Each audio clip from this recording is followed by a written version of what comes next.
Flip to Freedom, episode number 59. Hello again, this is Sean Terry from the Flip to Freedom podcast, and we are on episode number 59.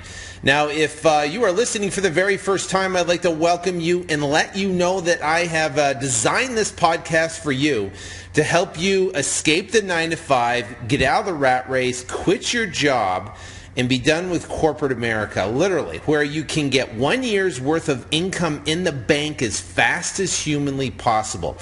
And see, you'll learn how to do this by flipping properties in your spare time, even if you have no cash, no credit, or no experience. Yes, you can flip properties with no cash and no credit. So you're probably wondering, what the heck is flipping properties? Flipping properties is as simple as finding a motivated seller.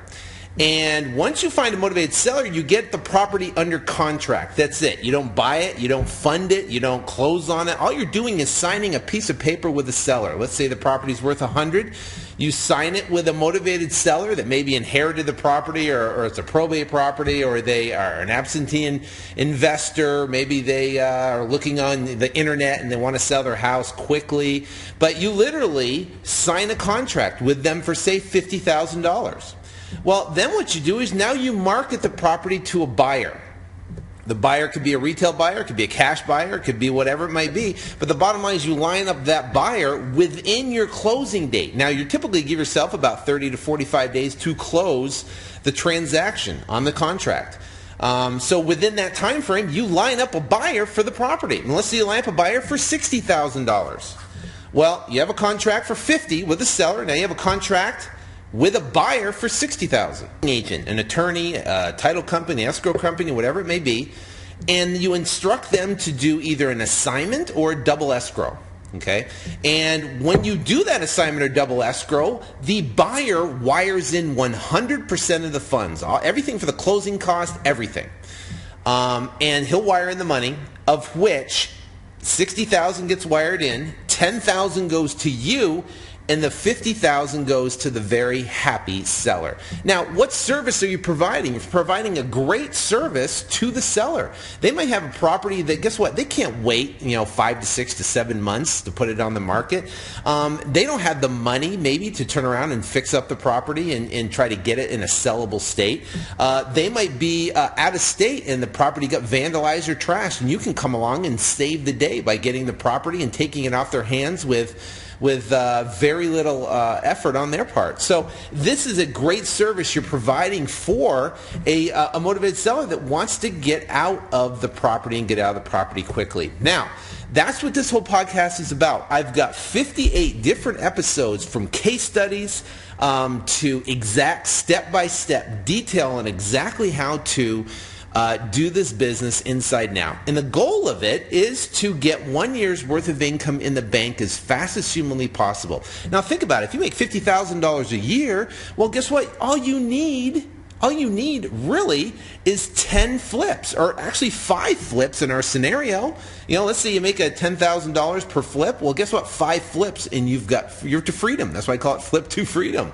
If you average $5,000 per deal, then you get 10 flips to freedom. And that's what this podcast is about. Now, in this particular episode, we are going to talk about, actually we got a question on in the Flip to Freedom Academy, we do coaching calls every 2 weeks.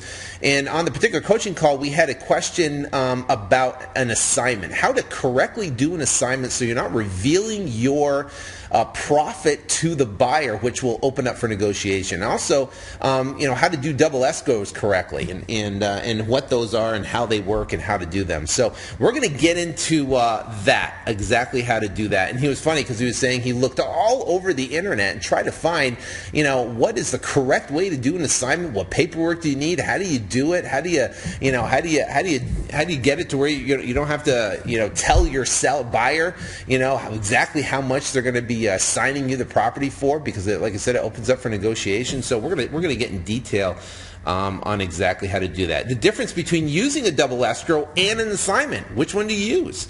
And how to assign a seller finance deal.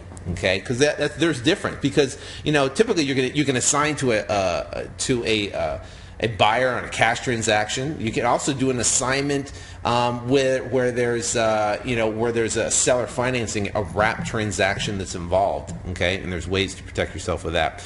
You got to figure out what to tell the buyer. Also, in this episode, toward the end, we're going to talk about how to attract wealth, how to attract money. Now, in one of the previous episodes, let me see which one I think it was on. It's episode number 57. I did an episode on exactly how to get anything you want in this life, how to get anything and everything you want in this life. And I pretty much talked about there's two sides of the coin. There's one side of the coin, which is, the how-to, the meat, how to assign a contract, how to find a motivated seller, how to talk to a motivated seller, how to negotiate with a motivated seller, how to find a buyer, how to sell a property. Those are all how-to specific, and that is one side of the coin. Okay, the other side of the coin is you, and you, and what you think, and what you feel, and if you have spiritual laws of success in there. But it's basically, it takes two sides of the coin, obviously, to go out and make a successful business and a successful transaction continuously. So in that particular episode, in episode number 57, I talked about that other side of the coin. Well, I had a flurry of questions and people calling me and this and that and all this stuff, and it was more specifically on exactly how to attract money, how to manifest money, I guess you could say.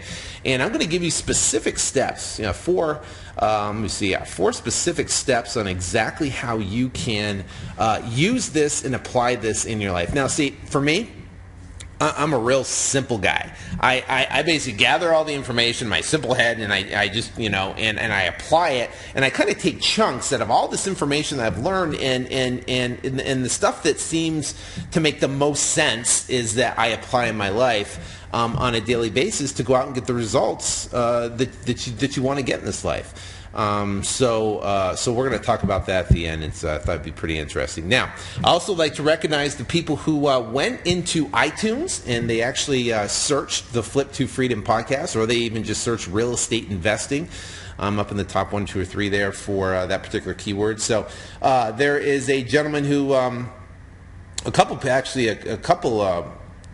reviews that came in, which I thank you so much. The reviews help in ranking the podcast within iTunes, and helps get a lot more attention, a lot more people, listeners, and stuff like that. So if you did go in there and submit a review, I greatly appreciate it. If you haven't yet, and you like the podcast, and please do. But this is from it's tristar.rei on July 17th, 2011.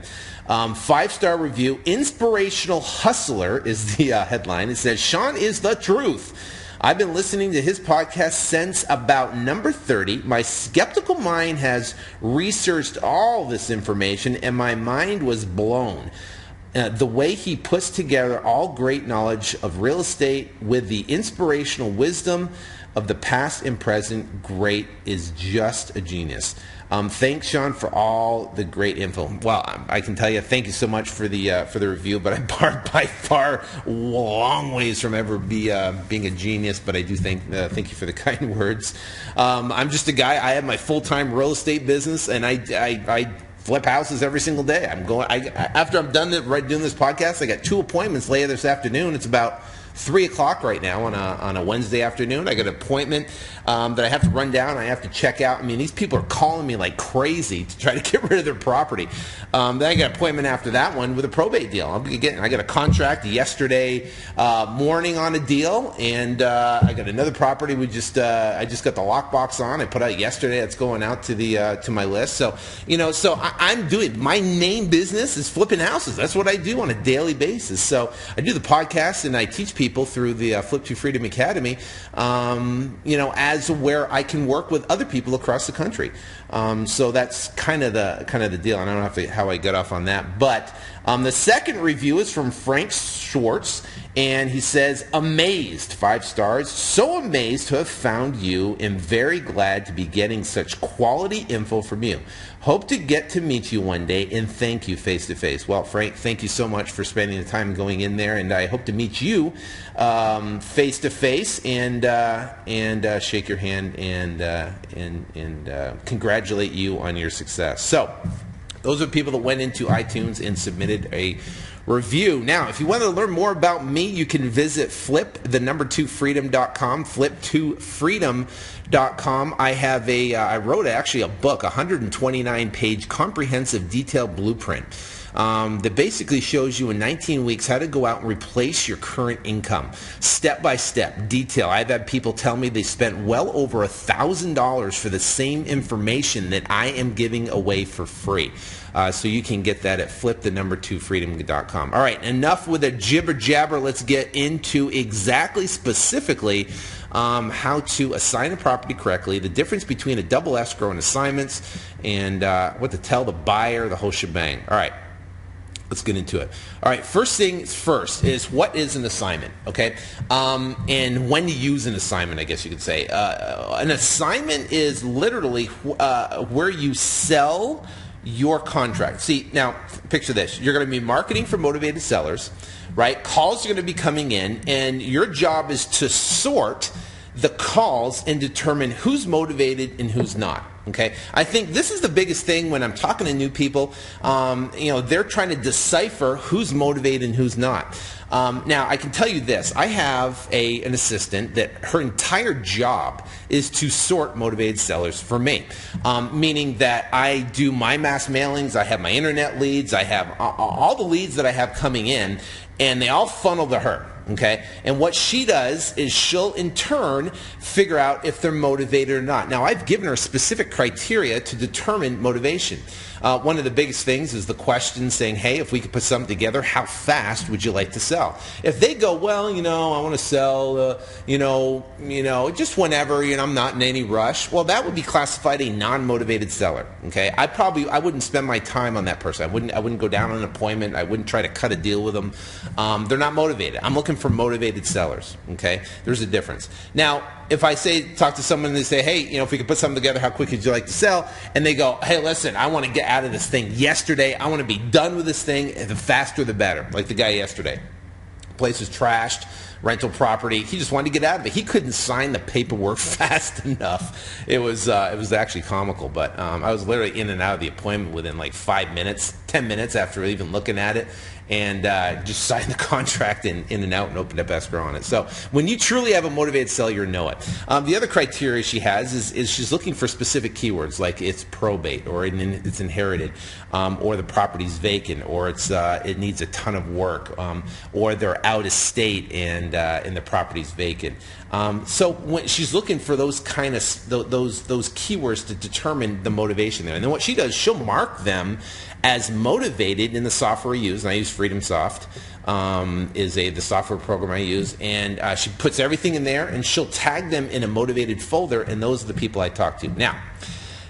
Now, what happens is that's a huge factor is determining motivation. Now, once you determine you have motivation, then you're going to go meet with them, right? Or you can do this all over the phone. Doesn't matter. If you want to meet with them, great. If you want to do it over the phone, that's fine too. So what you do then is you meet with them and you would execute a purchase contract. You negotiate the deal. You figure out what the comparable sales are. There's a formula to determine if it's an equity deal, a wholesale deal, if it's a seller finance deal, meaning they have a loan in place. You can structure it where you can keep the existing loan in place and be able to give them a minimal down payment. I just got a deal in Scottsdale I'm working on right now. Same thing. I structure it to where I got the existing loan in place, keep that loan in place, give them $1,000 cash, and then turn around and sell it for $15,000 down, make $14,000 on a deal. So those are particular deals. Now, so you're going to negotiate to basically get the property under contract. Once you get the property under contract, now you have equitable interest in the property. You have something that's sellable. Okay, that contract is now sellable in the marketplace because you contracted it. for a certain price. Okay, they can't sell it to anybody else. You're the only one exclusively that they now can sell it for that price.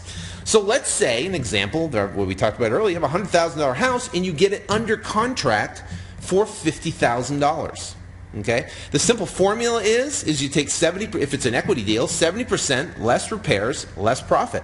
So if you have a $100,000 house, 70%, 70,000 less repairs, let's call it theoretically 10,000 less profit. Another 10,000, you're down to $50,000. $50,000, you sign a contract.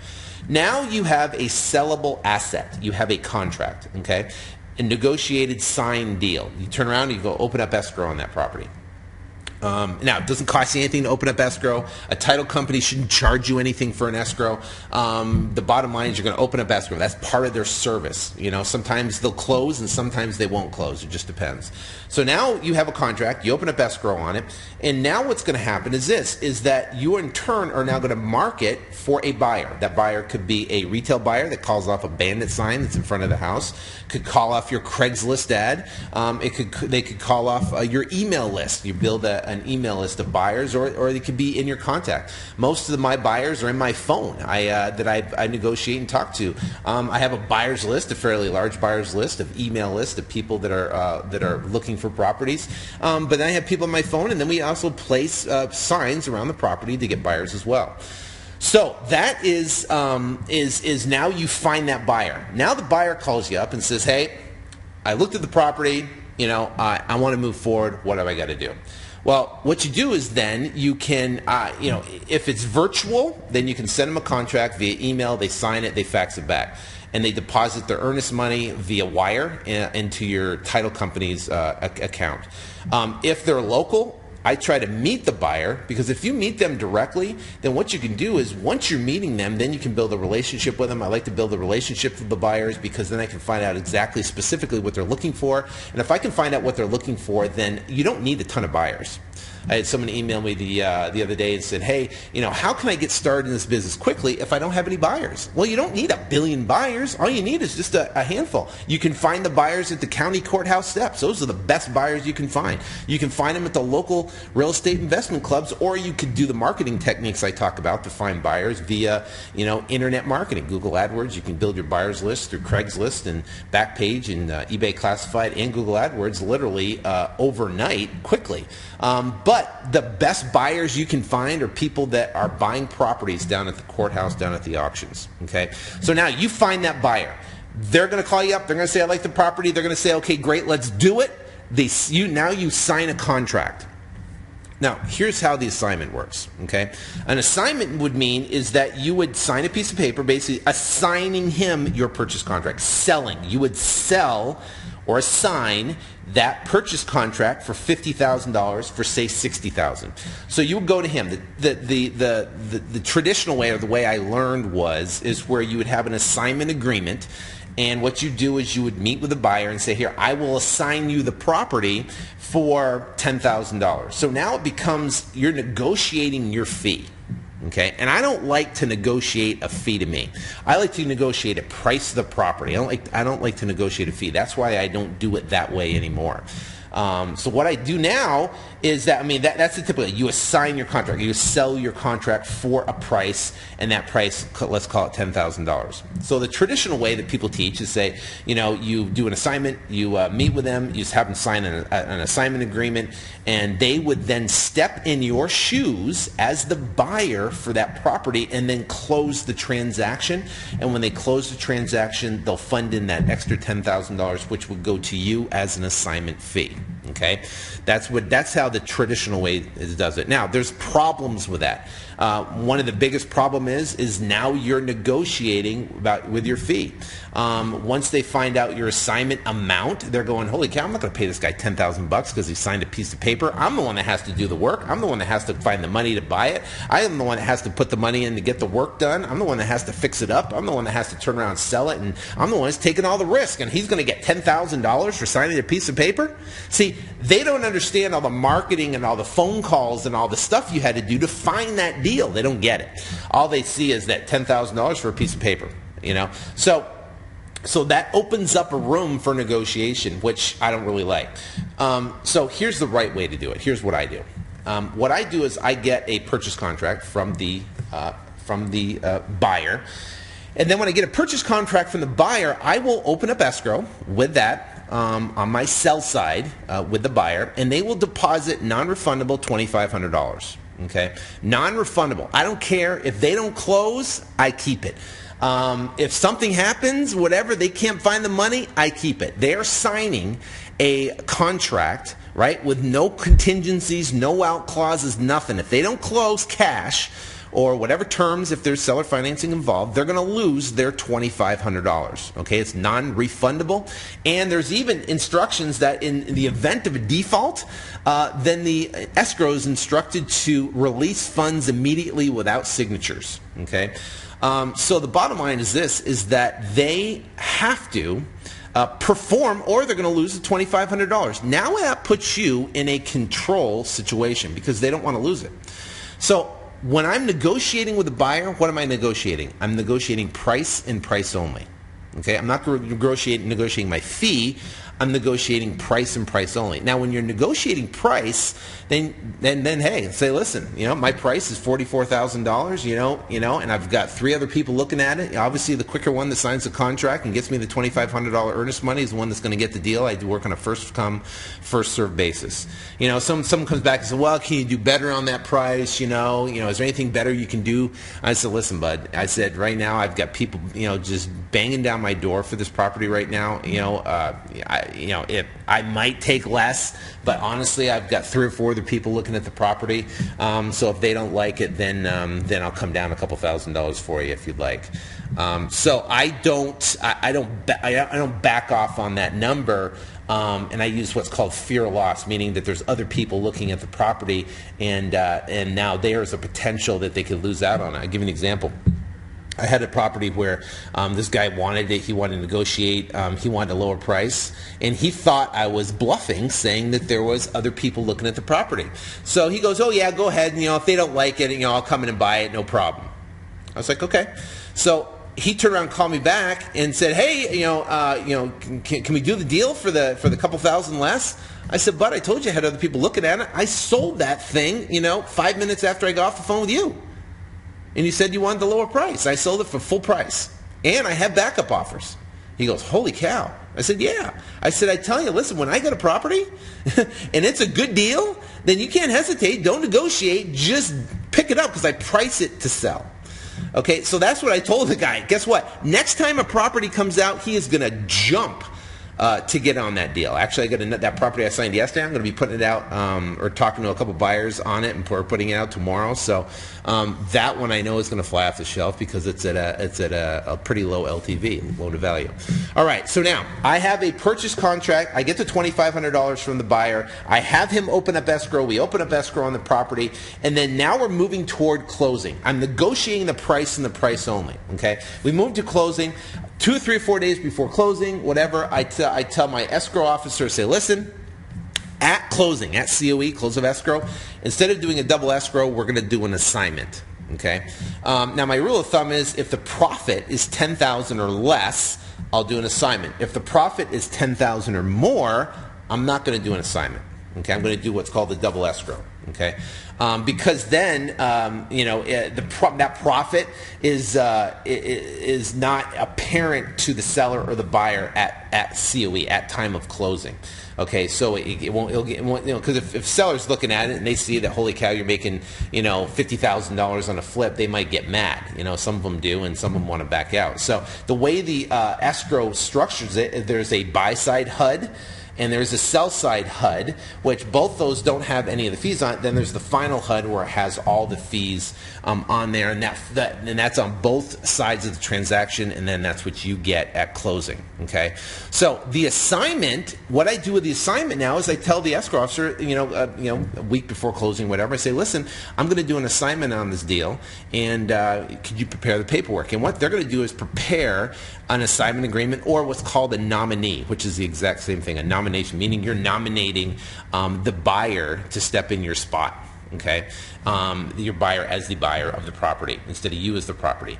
the buyer of the property. So what's going to happen is that they're going to prepare the paperwork. Everyone's going to get down to closing. The buyer's going to wire in all the funds. They're going to sign all the docs. And instead of doing a double escrow and being charged for the double escrow and closing the double escrow, it's going to be a simple assignment, and it's going to be paid out of escrow. Okay, and that's how I do an assignment. And it's typically I have, you can get an assignment agreement pretty much anywhere. It's literally a one-page paper if you want to fill it out yourself. I typically have the title company, and what they do is they also have them sign what's called a hold harmless. That literally they'll hold me harmless in case there's any lawsuits from the seller or anything, because I'm assigning my position. And they're going to indemnify the title company, they're going to indemnify me, and they're going to hold me harmless of anything that happens regarding that transaction. Okay, that's why I typically have the title company prepare those documents. Okay. So we talked about talking to the buyer. We talked about what you need for an assignment, the typical, basically the assignment agreement. Now let's talk about when, so we get the assignment. I mean, I hope you understand exactly how that works.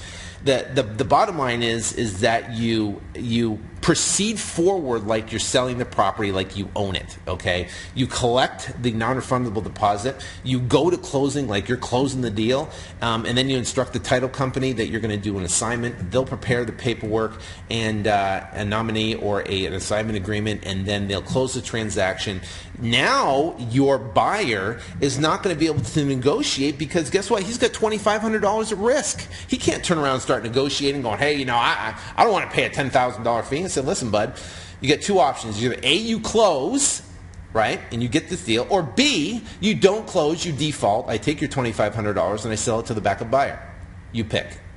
See, it puts you in the power position, okay, to be able to negotiate and sell the property. Now, I typically like doing I do assignments like on smaller numbers. I like mostly doing double escrows just for the fact that you don't ever have to run into that, even though you do have to pay $400 to $600 more in fees that will come out of your proceeds doing double escrows. Okay, so now what is a double escrow? A double escrow is where you have an A transaction, and that's between you and the seller, and you have a B transaction between you and the buyer. Okay, now you have two separate escrows, one with the seller, escrow 1, escrow A, and one with the buyer, escrow B. Now what happens is escrow B, the buyer, is going to wire in the funds. And what they're going to do is they're going to pass the funds through to escrow A and close that transaction. Let's say theoretically escrow A is $50,000 contract. Escrow B with your buyer is a $60,000 contract. The buyer would then wire in $60,000 plus closing cost, and then they're going to take $50,000 of that $60,000, and they're basically going to transfer it to escrow A, which is between you and the seller. And that $50,000 will go to the seller. The differential will go to you, the $10,000 less your buy side closing costs. You will have to pay closing costs on your side, which is between you and the seller. Like I said, you can talk to the title company. You can get discounts between 35 to 50% discounts for volume with them. So typically a closing cost on a roughly $100,000 house, we're talking anywhere from $400 to $100 to $1,000. Okay, depending on what state you're in. The higher the price of the house, the higher the closing costs are going to be. So you are responsible for paying the closing costs unless you negotiate with your seller to split the closing cost or whatever. That you now are going to be responsible for paying that, but you don't have to pay it. Remember, because the money's coming in from your buyer. Now the buyer is going to be paying the closing cost on escrow B. Okay, they're going to be paying the closing cost on their side. So what's going to happen is they're going to wire in the funds, right? Those funds are going to come in. $60,000 is going to go into escrow B. Then they're going to transfer $50,000 over to escrow A, right? and then $50,000 is going to go to the seller, and then the $10,000 is going to go to you, less closing cost. So it's going to be roughly, say, $9,000, the differential, because the closing cost will come out of that. So literally, you have no money in the game. You haven't wired any money. All you did was bring a contract from a buyer, a contract from a seller, and you basically facilitated the closing, and that closing happened, and you got the difference in between. Okay? So now I can tell you this. This can be done 10 times a month if you want. And there's deals I make $5,000. There's deals I make $50,000. There's deals I've made over $250,000 on one transaction, just like this, just like I just told you. Because guess what? The higher if you're in Hawaii and you flip houses, the average median home price there is $400,000 for deals that are going cash. Well, you get a property on contract for $400,000, you sell it for $450,000. It's really nothing. Guess what? You make $50,000 on a deal. That can happen, and it can happen all the time. You can do it over and over and over again. If you want to do it virtual, you live in a city and you want to turn around and you want to do it in a different city. You live in Phoenix, but you want to flip houses in Seattle. Well, guess what? You can market for motivated sellers there. You can set up a Google AdWords campaign and find sellers. You can have someone take the calls for you and sort through the people, and you only talk to motivated sellers if you want to do it that way. You can do that if you want. So I use double escrows if the profit margin is higher than $10,000. Okay. Now, what do you need to execute that? You need a good title company that knows what the heck they're doing. Don't have a title company that doesn't know what they're doing, or it's going to make your life very difficult. I've been through many different title companies. I can tell you that once you find a good title company, I literally at one time, I had an assistant, had to manage the title company because the title company is so inept. It was ridiculous. So now I had an assistant that had to manage all the escrows, and we're paying her $60,000 a year to manage all the escrows, where the title officer should be doing it herself. She should manage the escrows and getting the payoffs and following up with the sellers and talking to the buyers and getting everything together. If they're not doing that for you, then you need to find a good escrow officer, a good title company that will close the transaction and will do the brunt of the work. Literally today, all I do is I bring in my contract and they take care of everything else. I just have to give instructions on exactly what I'm going to do, and then I turn around and I get the buy-side contract or the sell-side contract with the buyer, and then tell them exactly where we need to be on it. And I just instruct them. That's it. And then the management should be a lot less dealing. You might have to talk to the seller, or talk to the buyer if you have to get involved in getting paperwork or whatever. But most of the time, if you have a good title person, it will make your life 1,000 times better. Where do you find a good title person? You can go to the real estate investment clubs. You can talk to other wholesalers in your market. They're using title companies, and if they're not jerks, they'd be happy to share them with you. And talk to them about, and refer them to you. But make sure they have at least 10 to 15 years plus experience in the business before you even consider talking to them. Okay, so that is how you do a double assignment versus, a double escrow versus an assignment. Now let's talk about assigning seller finance deals. Okay, it can be done the exact same way. You're going to have a contract now with the seller. Let's say the property's worth $100,000. Let's say the seller owes $90,000. Let's say you want to give them $2,000. So you get $92,000, right? $90,000 loan, you give them $2,000. You can now assign that contract for the sum of $8,000. Okay, and they're going to buy it literally for $100,000. They're going to be responsible now for closing on the transaction, paying the two. So the buyer is going to have to come in, and they're going to have to come in with $10,000 plus closing costs, of which $8,000 is going to go to you, $2,000 is going to go to the seller, and whatever closing costs are on the file. Okay, you can assign it that way. The other way is you can do a double escrow. The exact same thing, you do a double escrow.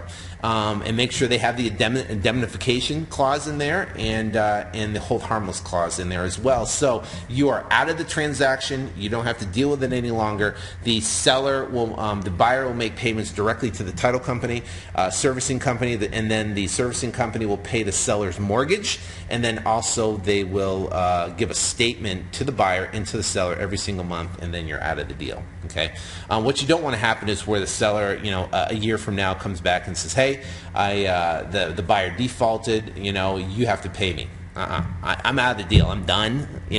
Now, Am I going to help them? Yes, I'm going to do what I can do to help them out. Am I responsible for making payments on that? Absolutely not, because I am out of the transaction. Okay? Just an FYI. All right, so that's how you do that. Now let's talk about how to attract money. Okay? I'll give you 4 steps on exactly how to attract money. Because, like I said, there's 2 sides of the coin. I've had a ton of people and a ton of questions going, a lot of buzz going, holy cow, that was a great podcast. It was unbelievable, episode number 57. And wow, can you elaborate more on specifically how you can manifest money or attract money? Okay? Now, I believe in God, right? And I believe in spiritual laws of success. And I go to church every weekend and pray and stuff like that. So I'm a Christian, I guess you could say. But also too, I believe in the law of attraction. Okay, the law of attraction. The law of attraction is where like attracts like. And like energy attracts like energy. Like vibration attracts like vibration. Now, to try to make this as simple as possible for my brain so I can understand it is that everything is vibrational energy. Meaning, I have a table right here that I'm sitting at, and or a car or anything physical, right, that you can touch, something hard, like a table. I remember thinking, how can a table be vibrational energy when I can touch it and I can feel it, and how can my car be vibrational energy when I can touch it and feel it? Well, if you take a physical object, like a table, like a car, like something, my iPhone here, my calculator, whatever, and you look through a high-powered microscope, and you look at to what this table is made up of, it's made up of vibrational energy, atoms and whatever, so it's made up of that vibrational energy. And everything has a different vibration. Okay, my iPhone has a different vibration than the table. Okay, it's almost like radio waves. If you listen to radio, you can turn the channel to a specific 97.9, and you will get a different station because it's on a different wave than 104.7. Okay, and those are on 2 different vibrational planes, and you'll tune and get different sound, different music that you'll be able to pick up and listen to. Okay, that is the most basic, simple. I'm not a scientist. I've never looked through the microscope. I've seen documentaries and studies and stuff about this. But the bottom line is this, is that vibrational energy is pretty much everything. So once we know that everything is vibrational energy, another thing is our thoughts. Our thoughts are vibrational energy.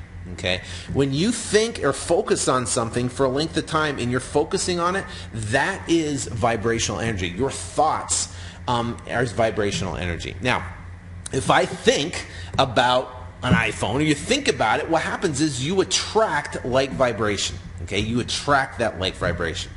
Now, I'm not the only one that made this up. If you go watch the movie The Secret, it's they've documented it in there.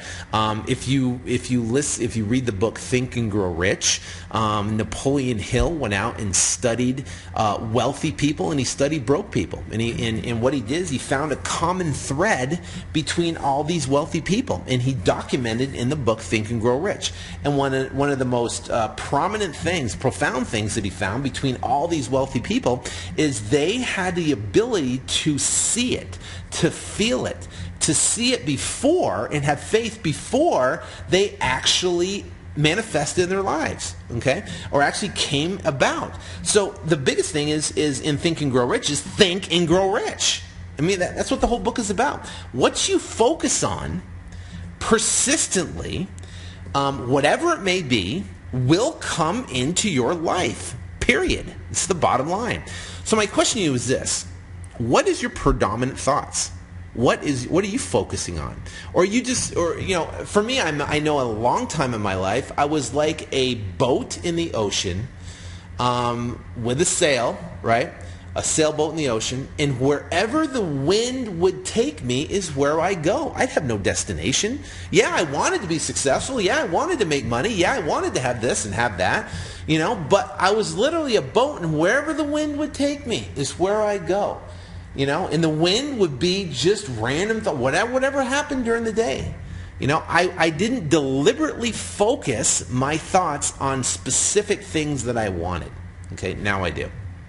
All right, so let's get into that. Now I've kind of cleared that. Is that first thing, step one, first thing is this. You have to get 100% clear on specifically exactly what you want, how much money you want, specifically. Now, I remember hearing this, and I've heard it 1,000 times. I'm sure you have too. It says you got to write down your goals. Okay, you got to write it down specifically. Write down your goals. And me, I'd be like, for what? Right? So I write them down. I put them in my iPhone. Then what? Do I magically get my goals? Oh no. Well, what happens is that part of writing down your goals is so that you can get specific, and it makes you get specific on exactly what you want. I want X amount of dollars by X amount of time. Okay?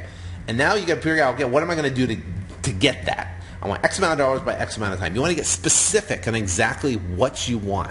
Whether it be you want a new house, whether it be you want X amount in your bank account, whether you want a new car, a new watch, a new beach, whatever it may be. You can pretty much be specific on exactly what you want. You have to be very specific. Down to a dollar amount, down to a date. Okay? Within you can't say I want $1 million tomorrow. Okay? You got to be you have to be able to believe it. Now, that's step one. You be specific. Step two is visualize the end result like it's already happened. Okay? Now, picture this. Let's say your goal, right, and you wrote down, okay, I want $100,000, from flipping houses in the next 6 months. Okay? Now, you have to picture yourself and feel like you've already accomplished that. So, what would it be like once you accomplish it? How would you feel? Okay, how would you feel if you already accomplished it? Now, put yourself in the place where you've got $100,000 in the bank, and you now have the ability to quit your job if you want. You can go in and tell your boss, I'm done. And you did it through flipping houses. Okay? And you visualized it, and you visualized exactly what you wanted. Right? Now, when you visualize in the morning when you first wake up. That's when your subconscious mind is more open, I guess you could say, to being when you put impressions on your subconscious mind. Now, what happens is you visualize early in the morning and visualize right before you go to bed. That's what I do. I visualize right when I wake up, exactly what I want, and I visualize right before I go to bed, exactly what I want. Okay? And I just kind of basically telling the story of my life, of what would be like accomplishing that I've already accomplished the goal. Okay? And I get myself in that feeling like I've already accomplished it. So put yourself there. Now, let's say you've cranked it out, you flipped 10 houses for $10,000 a piece, and you got $100,000 cash in the bank. And you went through that, and you did it, and you felt, how are you going to feel?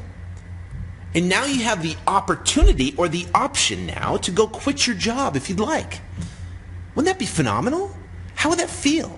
Put yourself in that state. How would you feel? Okay?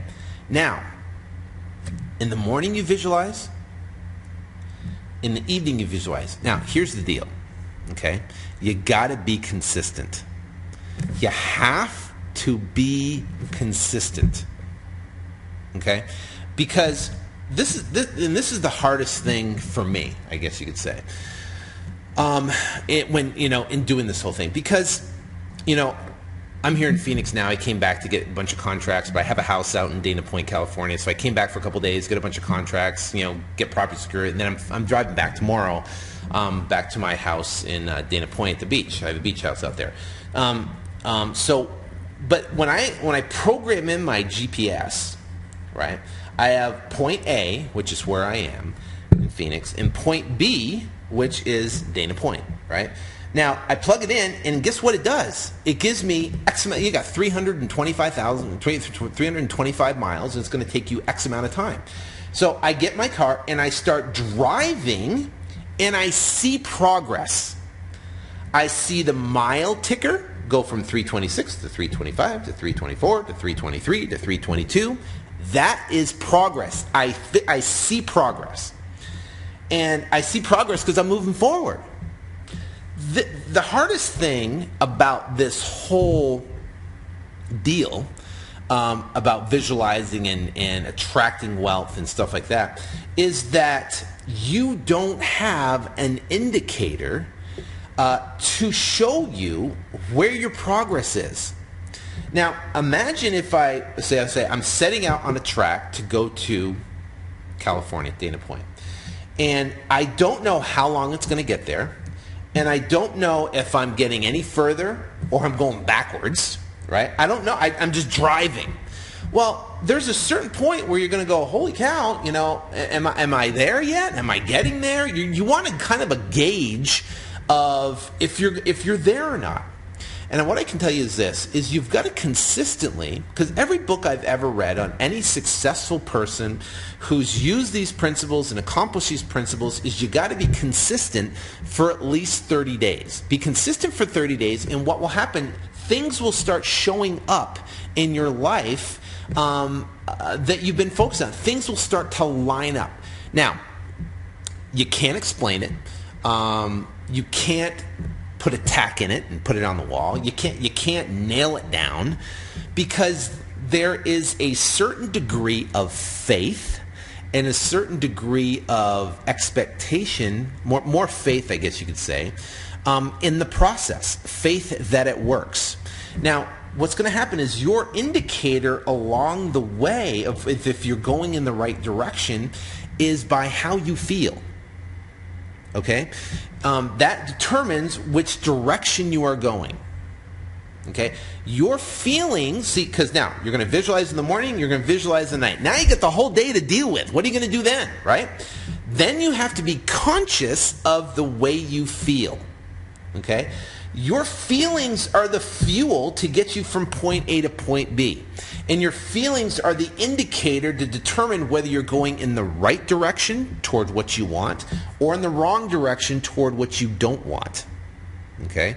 So now we have this indicator, right? And we have to have faith that we're following, we're visualizing, we're doing the right things, we're along the path, we're watching how our feelings are, and we're guiding ourselves around that, and things will just start to line up for you. How I happen to just get contracts on properties, I do the marketing, but things just show up. I don't get it. I mean, I do the market, but I have other friends that are wholesalers. They do just as much as marketing as I do. Okay? Just as much, if not more. But guess what? I happen to get a ton of deals. I don't know why. It's because I have attracted things that line up in my life.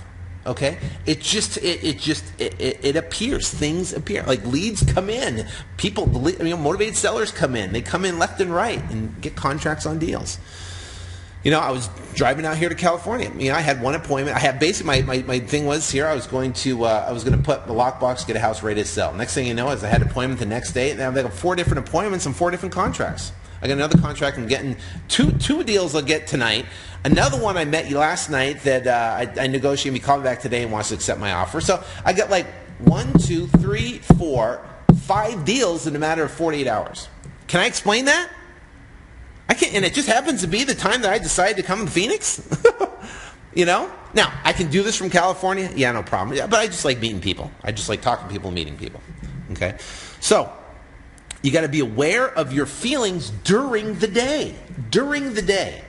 Now, how do you know if you're going in the right direction or the wrong direction? By how you feel. Now, what are bad feelings? What are bad feeling indicators giving you a sign that you're going in the wrong direction? Well, guess what? Concern is a bad feeling. So let's say you're concerned about money. Right? You're concerned about money. You cannot attract the essence of money in your life if you are offering a negative or bad feeling, a negative vibration.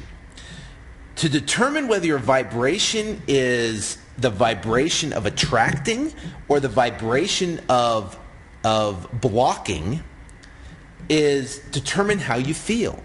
If you have bad feelings like you're concerned or you're worried or you're fearful or have doubt, you're concerned. Oh my goodness, am I ever going to get another deal? You're worried. Maybe I do the marketing and I don't get any leads that come in. Maybe I'm scared because if I spend this money on marketing and I don't get a lead, what happens then? What if it doesn't work? You are offering. Those are bad feelings and bad vibrations, and you're guess what? You can market all you want. You're not going to get squat. Because what's going to happen is you're attracting. You have to be very fine-tuned about how you feel in the story that you're telling yourself. Remember, thoughts are things. So what's the difference between someone super successful and someone that's not? Is that they're concerned and they're worried and they're like, well, what if there's not enough deals out there for everybody? What if all the other wholesalers get the deals and I can't get them? What if I get it under contract and I can't sell it? What if I do the marketing and I can't get any leads to come in? What if I can't determine if someone's motivated or not? What if I talking to a seller, and I screw it up? See, those are thoughts of lack. And you cannot offer thoughts and vibration of lack and attract money. You can't do it. You can't do it. So if you think back right now, when you're sitting down and you're thinking about marketing or spending money on marketing or even sitting down paying your bills, you get this gut-wrenching concern like there's not enough, and there's fear. What if what if you get laid off, or what if you can't make it work? What if there's not enough money when you sit down and pay your bills? Doesn't your gut kind of feel weird, doesn't it? Those are negative emotions. When you have negative emotions, you are going in the wrong direction. You're not going from Phoenix to San Diego or from where you are to success. You're going from Phoenix to Jersey, right? You're going the wrong way. So what do? Right? Now, what's good feelings? Good feelings is excitement. You're excited about what the future brings. You're appreciative of the things that you already have. Love and appreciation for the things you have. You love your life. You love what's going on. You amplify the things that are going good. You're eager and expecting the results. Those are all good feelings that you want to focus on. Now, if you've got good feelings or you have bad feelings, your feelings will determine the direction, and you will not attract money or anything else good that will come in by having bad feelings. Now, let me tell you something really profound that has changed my life dramatically. Is that, have you ever met people that seems like they put in 1/10 of the effort you do and they get unbelievable results? I mean, amazing results. Have you ever met people like that? And you go, what the heck? How the heck did they, get this and do that? They put in 1/10 of the effort and they get massive results. You've met those people? I remember I beat my head against the wall. What are they doing that I'm not doing? Well, here it is. 80% of the work, 80% of the work involved in this business or in any business or anything you do or want in life, 80% of the work is vibrational. 20% is actually your actions. Sending off the mail, taking the phone calls. 80% is vibrational. 20% is physical action. If that didn't blow your mind, it did me. Because you know what? See, I'm a bulldog. For me, if it doesn't work, I'm going to do it 10 times more, 10 times harder, 10 times faster. I'm going to work, and I'm just going to work my brains because I'm just going to push as hard as I can, which is good. But imagine if you have the vibrational lined up and you do the push. Now you're talking massive amounts. That's called massive action in the right direction. See, it's almost like you put massive action and you're sitting there trying to swim upstream when you're really supposed to be going downstream. Because like I said in episode 57, people believe that they have to work hard. They have to have a better boat. They have to have better oars. And they got this moving river that's like this rapids that is rolling down, and they put their boat in the water and they start paddling as hard as they can upstream. They want to have all the gadgets and the iPhone, the iPad, and this, and they got to make it better because I'm gonna go on upstream. Why? Because everything I want is upstream. The goals, the freedom, the success, the house, the cars, the toys, the lifestyle, everything is upstream. That's what they believe. And then someone like me comes along and I say, listen, you know what? I've been paddling upstream for years and it sucks.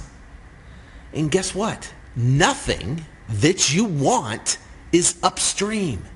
Nothing that you want is upstream. Everything that you want is downstream.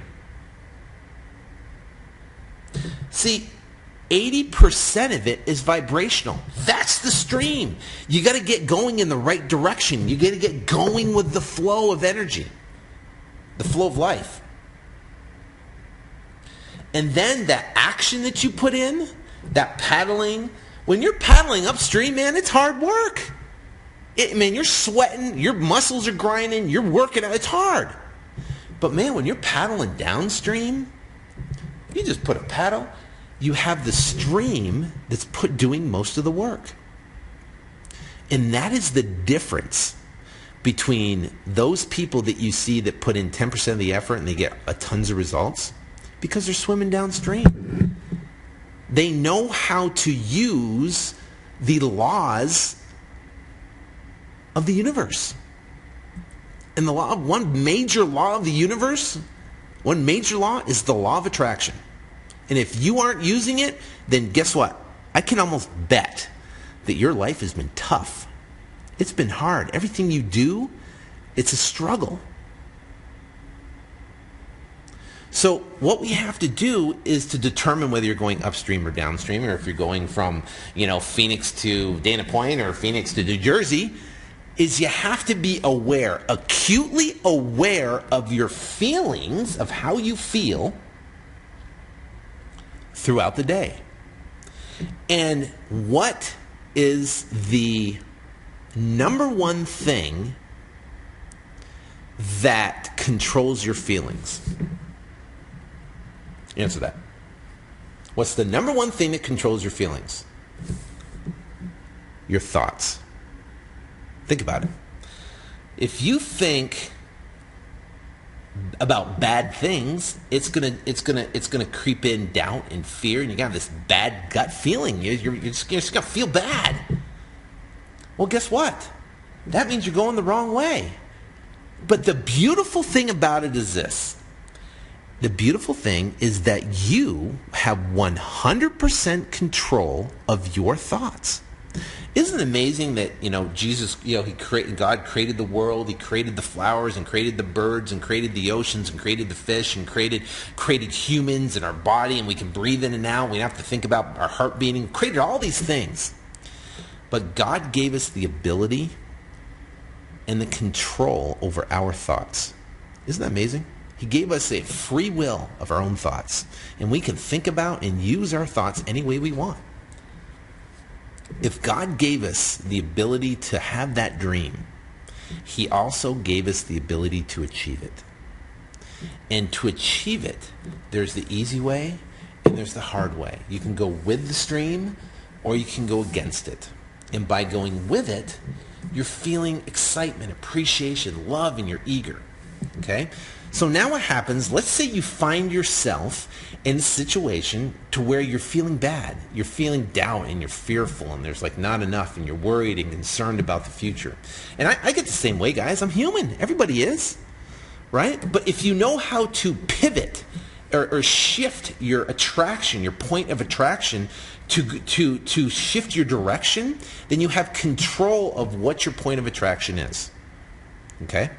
So now I do too. I mean, like, if my pipeline isn't full with a bunch of, deals, then sometimes I get concerned. I get worried. Oh my gosh, I only got 6 deals in the pipeline. I need to get more. I get worried and concerned. Oh my gosh, am I going to get more deals? And what do I have to do? I get concerned and worried. And then I go, oh, okay. I'm putting out a bad story. I have bad emotions. I'm feeling bad. I got to change it. So in turn, I change it. So step 4 is you have to shift your point of attraction by focusing on what you want and appreciating what you have. Okay? So if you feel yourself feeling negative emotion and you're worried and doubtful and fearful, then what you have to do is recognize it. Number 1 is go, put on the brakes, and you go, okay, what am I thinking about? Oh, I'm thinking about those bad things. Well, I'm going to shift. I'm going to shift into what I want. I'm going to be appreciative of what I have already.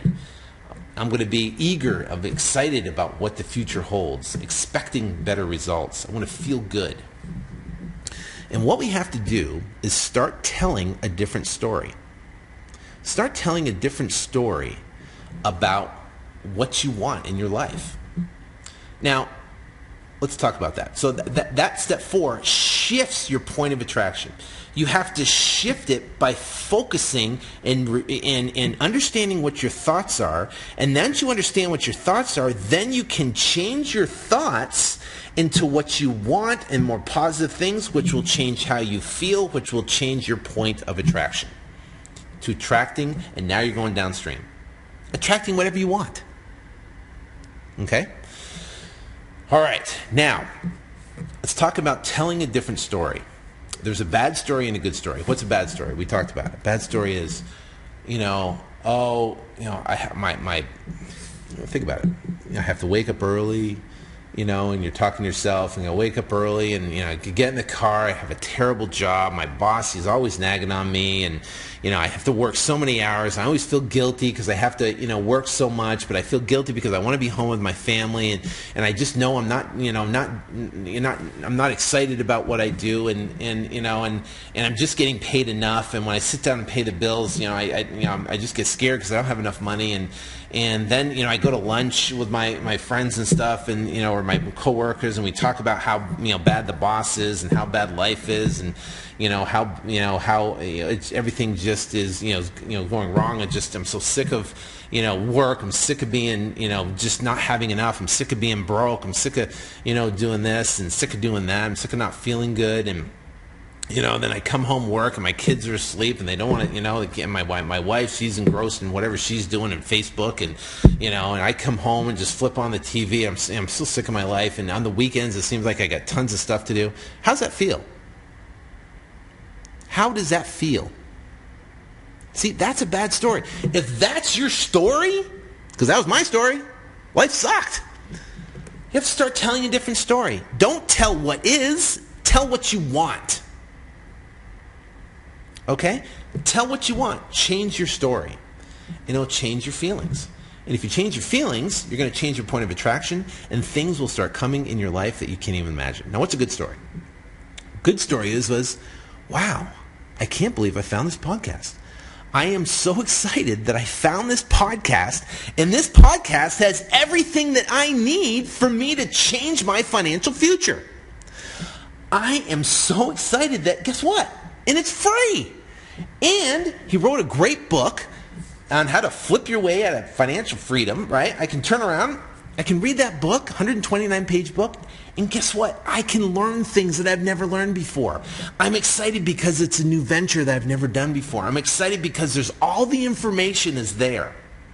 I'm excited because now I get to be in a new venture. I love the fact that I'm healthy. I love the fact that I live in a great house. There's people that don't have shelter over their heads. They live in wherever. I love the fact that I live in the United States, and it's a free country, and I can do transactions and get involved in real estate and do things that I want to do. I love the fact that now I know how I can go out and get what I want in this life. I love my kids. I love my life. I love the opportunities that I have. I love that I can learn this and I have the ability to change my financial future. I love that there could be a possibility that I could quit my job. I love that, you know what? If I can figure this out, that I could be free.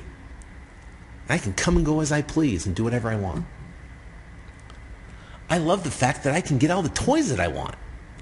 I love that I have the car now. I love that I have the house. I love that, I have a job. I love, and see, if you put that story and you just focus on what you appreciate and what you love and what you're expecting and you're eager, and you start focusing on that, how does that feel? How does that feel? The fact that you have all the information at your fingertips, that you can apply it now in your life with marginal effort and a lot of focusing, and you can have whatever you want in this life. Isn't that a great feeling? Doesn't it feel great? Of excitement. Like you just want to scream. I know I'm with you. The possibilities of the future. Successful people tell a story of what they love and appreciate and what they want. Have you ever listened to Donald Trump? Donald Trump is always talking about how great and what he is building and how awesome it is, how great it is. He's always telling a story of what he wants to happen. He's speaking the existence of his life. Donald Trump's a billionaire. Shouldn't we follow in his footsteps? When it comes to his... No. You could have whatever your thoughts about Donald Trump, but the bottom line is this. Is this the way it is? So you have to start telling a good story. And see, I know you can get in a rut. I get in ruts. It's just, but now you can be conscious of it and change your direction. Man, I can tell you, in 2008, I got in a massive rut. That's when the banks were collapsing. The properties we own, the land properties we own, the value was there was no value to them anymore because no one was buying land. I remember when Washington Mutual collapsed, the biggest bank collapsed in here. I was like, holy cow. Every time you open the newspaper, it was bad this. Every time you listen to the news, it was bad that. And I just got wrapped up in it. I was like, oh, the market sucks and everything's terrible and no, I can't sell anything. I can't find any good properties because even if I find them, no one's going to buy them. There was a point of about 6 months that life sucked. I was telling a bad story. And things were going bad. Things got real bad for me. Now, in 2004 and 2000, we bought a bunch of properties, sold them. I dumped a bunch of money in land, and man, I was like struggling. Emotionally, financially, I was like, ugh. But guess what? In 2008, I decided to make a decision. I said, I'm not gonna focus on a bad story. I'm going to start focusing on a good story. So I changed the story I was telling. Now, the hardest thing to do is to not tell reality. You know what I mean? Because if reality sucks, then you got to start focusing on and feeling appreciation and all these different things of good things. And what happens is things just happen. I discovered the internet. I built my own first website using HTML. We found Google AdWords, started marketing Google AdWords, and we came up with a system and sold properties to investors when no one was doing anything all across the country. Absolutely pull their way out of it. Then we shifted and straight just back to wholesale. I started doing wholesale and bought properties, sold them, got into land, did all the things, and then back into wholesale. Then we'll go back into building more of a portfolio. So, business is phenomenal. I'm busy, having a blast, having fun. So it's a conscious decision to literally change your story. Stop telling the bad story. Start telling a good story.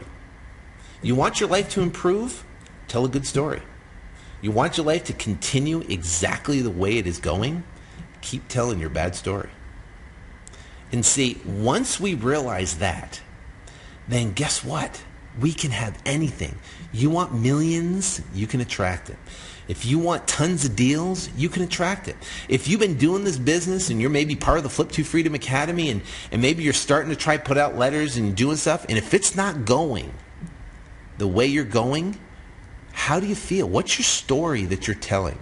If you're telling a bad story of not enough and fear and doubt and worry and you're concerned and this, then guess what? You're paddling upstream. It's going to be very difficult for you to make things happen. But if you approach this with excitement and appreciation for what you already have and love everything that you have and you're eager and you're expecting good results, then you're swimming downstream, and guess what? Things will start coming, leads will come to you that you're not even going to know that came from wherever. Things will line up for you. The universe will line them up for you, and you will be amazed, astonished, flabbergasted. And you're going, holy cow. I mean, it's like living a miracle every day. I mean, it's just amazing. It's an absolutely amazing. When you are swimming downstream and you're flowing downstream you're in the flow of life, instead of going upstream, it sucks. Life sucks going upstream. But all you got to do is just change your story. Change the way you feel, and you'll start attracting. Be specific in what you want, and your life will change dramatically. I promise you that. All right. Hope you liked this episode. If you want more from me, go to flip2freedom.com, flip2freedom.com, and you can download my comprehensive, detailed blueprint on exactly how to quit your job in 19 weeks or less. And guess what? Read that and be excited about it. Listen to the podcast and be excited, because everything's at your fingertips for free that you can use in your business, and you can change your financial future. It's right there. Can you feel it? I know I can. Until next week, I wish you ultimate success in your real estate investing career. Take care, and God bless.